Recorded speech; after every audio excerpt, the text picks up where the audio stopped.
All right, now let's talk about Sir Gawain and the Green Knight. Let me just sum it up. Here we are in King Arthur's court, and here we go. We have a knight come in. What's he look like?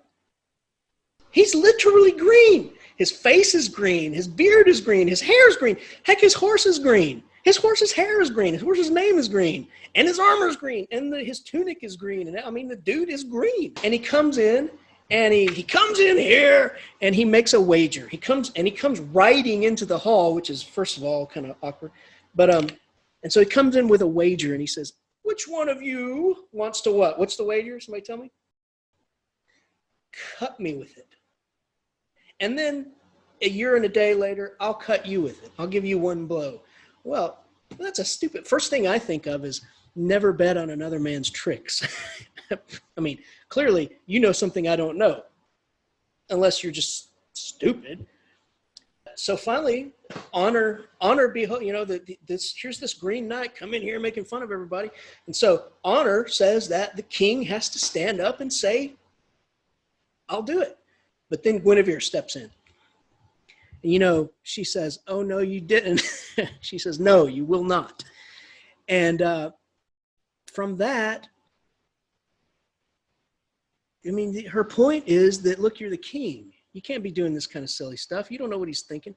So from that, one of the very chivalrous knights, Sir Gawain, stands up and says, I will do it.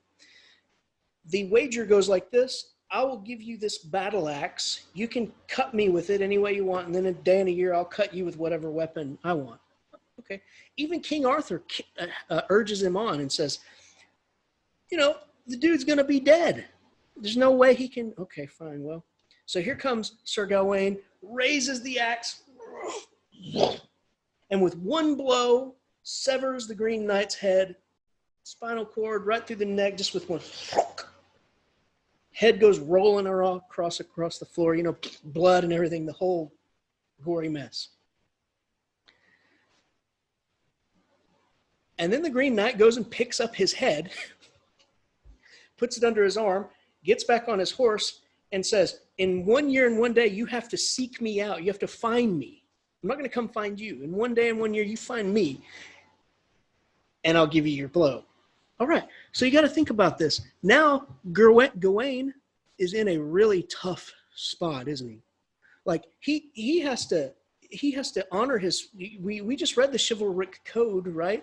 He has to honor his obligations. Otherwise, he will be a coward, right? Well, it gets close to the time period. And, oh, and by the way, King Arthur, I love how at the end he goes, oh, he tells Guinevere, he goes, oh, this is normal. This is normal in this time, around Christmas. This is normal for these things to happen. And I'm thinking, yeah, all my dinner parties go like pretty much like that. You know, there's pretty much a beheading most times. You know, no, just kidding. But so then a year, it starts getting close to the time. Sir Gawain, he fulfills his duty. He goes and searches the whole world. Seems like it's England, but the whole world for this Green Knight. He doesn't know where this is. Finally, he finds a kingdom they know where oh yeah, Green Knight, yeah, we know. So this king says, oh, I'm going to make you a second wager while you're here. And Sir Gawain is just fool enough to do it. Oh yeah, let's do that. Like, I don't have enough wagers going on. Let's do that. So the king says, I'm going to go hunting. And then whatever I get there will be yours. Whatever you get here, you come back and give to me. Fair enough. Okay, great. First day, king's off, killing all kinds of animals and stuff. The lady of the castle comes into his room at night, sits at the foot of his bed. Now, you got to think, this is highly improper. Highly improper. I mean, it would be improper today in a lot of settings. But then the lady of the castle comes into your room at night and sits there? Okay. Well, so she pretty much puts the moves on him. She pretty much seduces the poor guy. And he resists. He resists. I mean, it goes on for hours and hours and hours. He resists. And then finally, in the end, she's just leaving. And she says, you can't be the Sir Gawain I've heard of. He says, why? She says, well, because the Sir Gawain I've heard of would have at least demanded a kiss. He says, okay. And he says, you know, she comes back and they kiss. And I'm not talking a sloppy kiss. I mean, like a, you know, I mean, like a kiss your grandmother on the cheek kind of thing, you know. Well, so the next day the king comes back and says, oh, this bounty is yours. We have hogs and wild, you know. He says, what did you get? And he says, I have only this for you. And he kisses the king. Where'd you get that? The king asks. And he says, I didn't, that's not part of the bargain. I'm not going to tell you where I got it. I'm just going to, that's all I got while I was here is a kiss. Oh, okay. They laugh, and apparently they get wildly drunk together every night and eat the stuff that the king has killed. Next night, same thing. Only the next night is 2 kisses from the queen. And then the next night it's 3 kisses. But then the third night,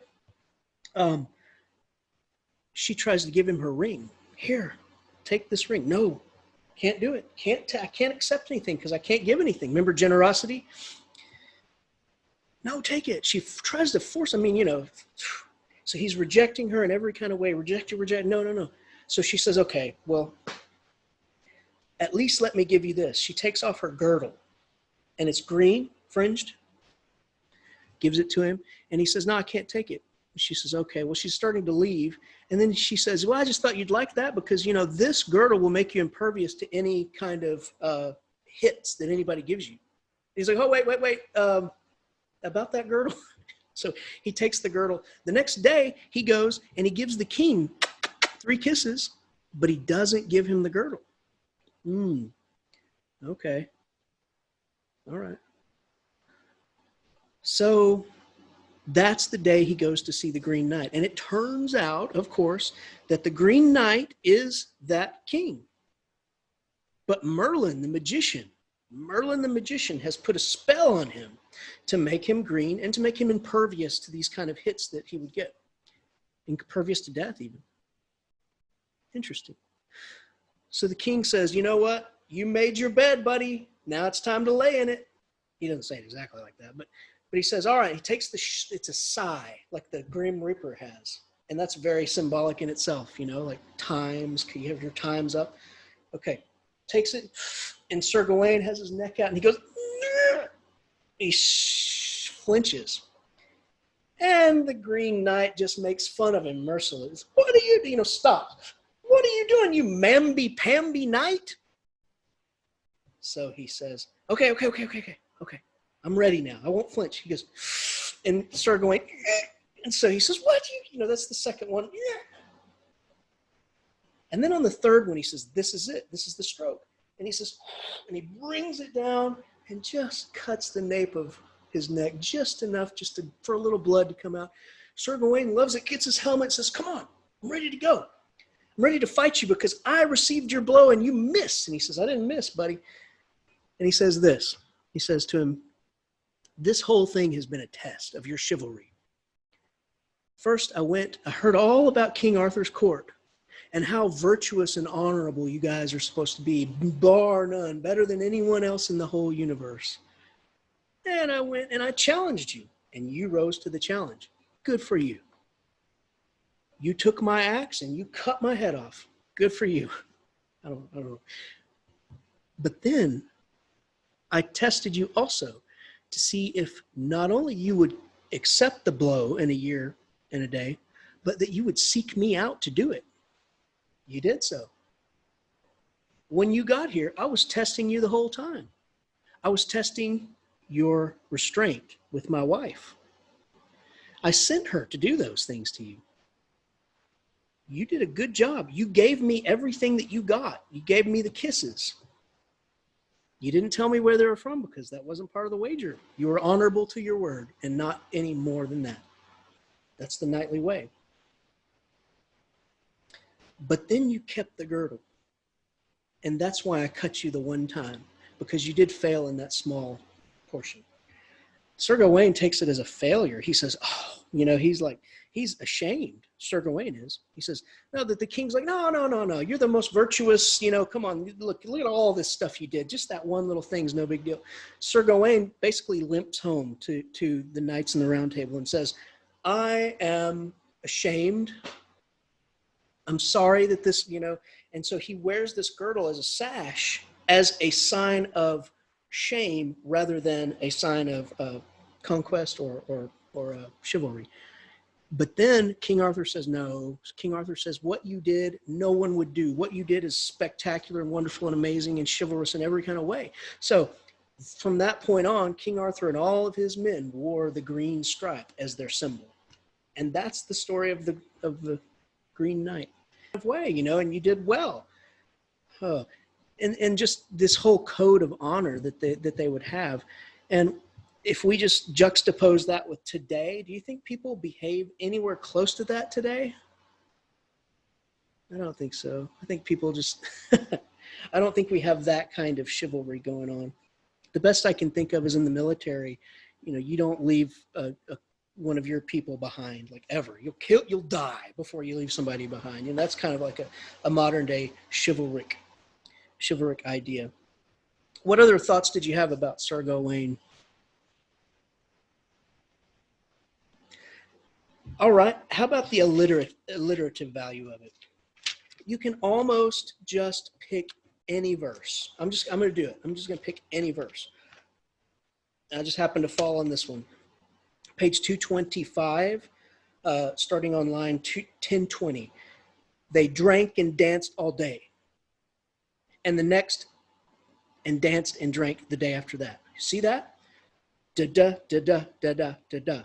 They drank and danced all day, and the next, and danced and drank the day after that. Then St. John's Day passed with a gentler joy. Gentler joy, gentler joy, gentler joy, da, da, da. You see how that works? And it just goes on and on and on. Now, in Beowulf, there are stories of, in the original Old English, that there is this alliterative value like that. But in our text here, in Beowulf, it's not retained. But here, this translation only, the Tolkien translation doesn't really keep it. But this translation only, you can hear those alliterations all through here. Rigged for riding with the rest. Rigged for riding with the rest. I'm just picking out just random lines. The bugles, they blew 3 long bare notes to din the baying and barking, and any dogs which wandered at will were whipped back into line, and 100 hunters or so I heard tell. Do you hear all that bees? Bugle, blew, bear, and then the d for dogs, din, baying, barking. See how that works? I think that really adds to it. It's a very alliterative text, and this translation really keeps it intact. There's times when this translation starts rolling, when it's just like they're just rolling off the tongue, and I think it helps you in a certain way to hear certainly the cadence, but also to kind of picture some of it. You know what I would say? I would say there's good alliteration and just alliteration. Good alliteration is where it actually sounds like what is occurring in the piece. You know, like you might think of Edgar Allan Poe's "Deep into that darkness peering, long I stood there, wondering, peering, wondering, fearing, doubting, dreaming dreams." All those D's, dun dun dun dun dun dun. It's his heart beating, dun dun dun dun dun dun. Deep into that darkness peering, long I stood there, wondering, fearing, doubting, dreaming dreams no mortal ever dared to dream before. But the silence was unbroken, and the stillness gave no token, and the only word there spoken was the whispered word, "I know." So all that dun dun dun dun dun dun. Now I didn't see a lot of that in this. I didn't see a lot of whereas obviously what is occurring there. I mean, with the dogs there, it's du du du du du du. But dogs, I don't think they sound like do do do, or even ba ba ba ba. You know, but nonetheless, it works pretty well.